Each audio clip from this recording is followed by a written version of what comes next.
entah kenapa disampaikanlah mitra kami Mendikbudristek tidak kepada Komisi 10 tapi ke Badan Legislasi. Dan nanti Badan Legislasi akan meminta persetujuan dalam rapat paripurna.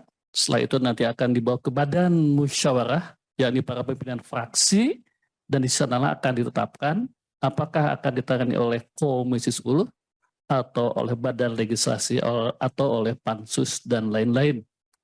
Jadi masukan-masukan konten kepada kami, tapi masukan-masukan strategis politis, Pak Marzuki Ali saya kira paham sekali, itu mohon disampaikan juga kepada pimpinan-pimpinan fraksi kami.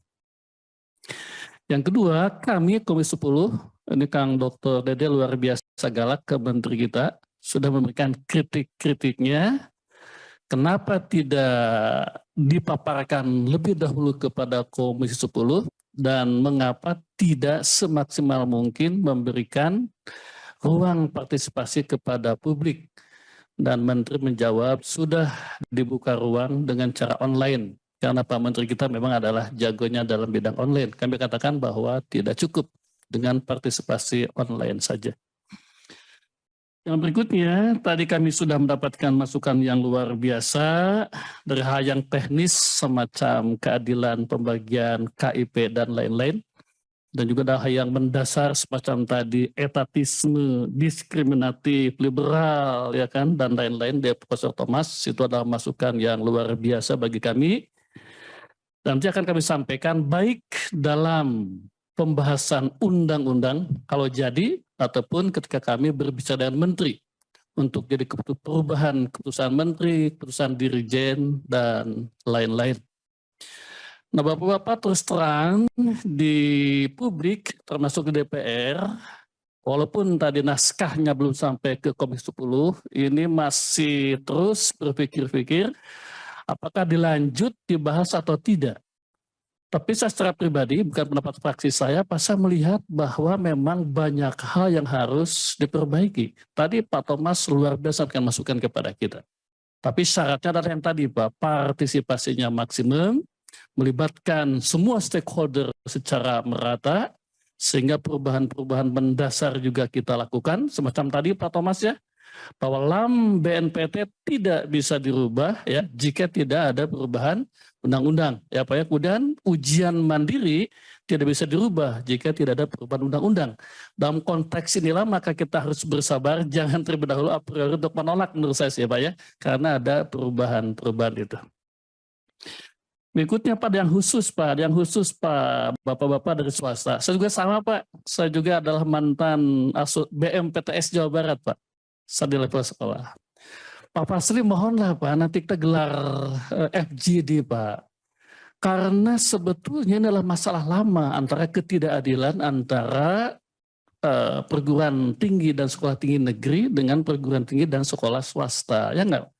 Pak Thomas mohonlah nanti kita adakan FGD Pak. Siapa tahu nanti kita masukkan dalam undang-undang bagaimana rumusan yang terbaik Pak.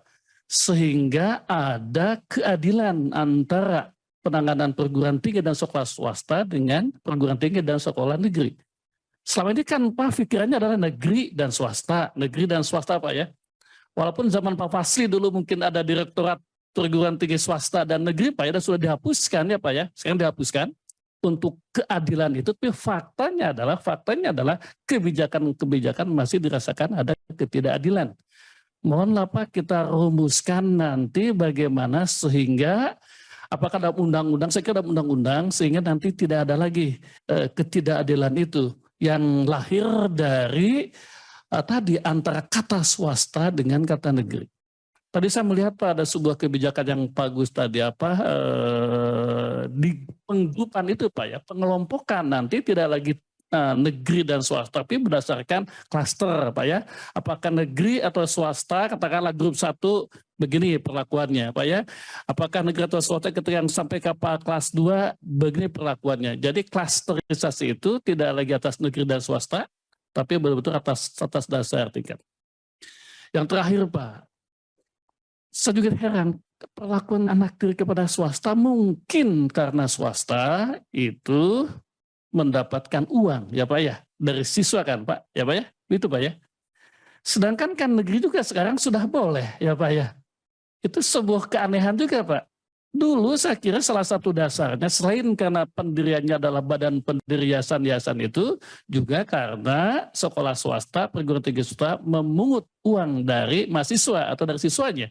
Sedangkan kan sekarang Pak negeri pun sudah memungut itu sehingga aneh jika diperlakukan dengan tidak adil. Dan sebagai penutup Pak Ketua adalah